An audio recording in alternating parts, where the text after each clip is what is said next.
এবং জালেমের বিরুদ্ধে, জুলুমের বিরুদ্ধে তিনি তার প্রতিবাদ প্রতিরোধ জারি রেখেছিলেন। এরপর আল্লাহ রাসূল সাল্লাল্লাহু আলাইহি সাল্লামের যদি আমরা জীবনে দেখি, তিনি ঐক্য এবং ভ্রাতৃত্বের অনন্য প্রতীক ছিল।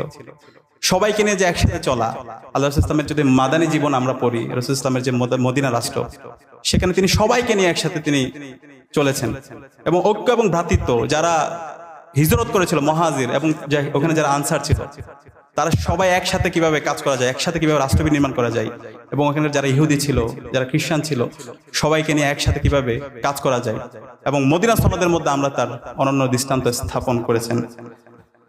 এর পাশাপাশি আমরা যদি আল্লাহ রাসূল ইসলামের নেতৃত্ব দেখি, তার যে নেতৃত্বের প্রভাব, তিনি শুধু কথা বলেন নাই, তার কাজের মাধ্যমে তিনি বাস্তবায়ন করেছেন। আমরা জানি হুদায়বিয়ার সন্ধি, আমরা দেখেছি খাইবারের যুদ্ধ, আমরা দেখেছি খন্দকের যুদ্ধ। সেই খন্দকের যুদ্ধ আল্লাহ রাসূল সাল্লাল্লাহু আলাইহি ওয়াসাল্লাম যখন সাহাবীরা পরীক্ষা খনন করছিলেন, তিনি নিজেই নেমে পরীক্ষা খনন করেছিলেন। তিনি যে কথা বলেছেন সেটা তিনি তার কাজের মাধ্যমে সেটার বাস্তবায়ন তিনি দেখিয়েছেন।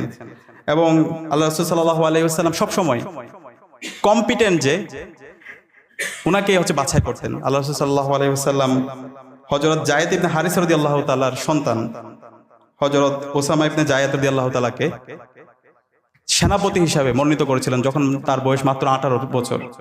তো সবচেয়ে কম্পিটেন্ট লোকটাকে তিনি বাছাই করেছেন। তো এই জায়গায় আমরা যেন সবসময় ইনসাফ কায়েম করি, আমরা যেন সবসময় কম্পিটেন্ট লোকদেরকে বাছাই করি। এটা হচ্ছে আল্লাহ রাসূল ইসলামের জীবনী থেকে আমাদের শিক্ষা। এবং আমরা যে কথাগুলো বলি, সেই কথাগুলো যেন আমরা আমাদের কাজের মাধ্যমে আমরা আমাদের তার প্রতিচ্ছবি দেখতে পাই।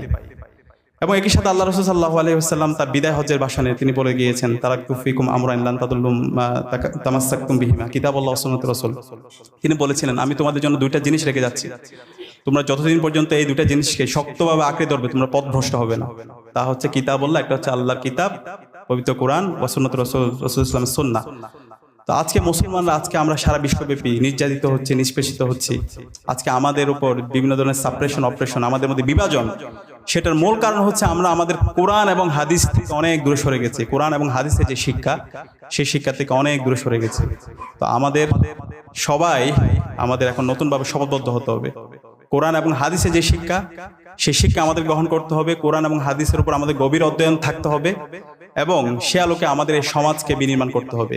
এবং সে আলোকে যদি আমরা আমাদের সমাজ বিনির্মাণ করতে পারি, তাহলে অবশ্যই ইনশাআল্লাহ আমরাই সারা বিশ্বব্যাপী আমরাই নেতৃত্ব দিতে পারবো ইনশাআল্লাহ।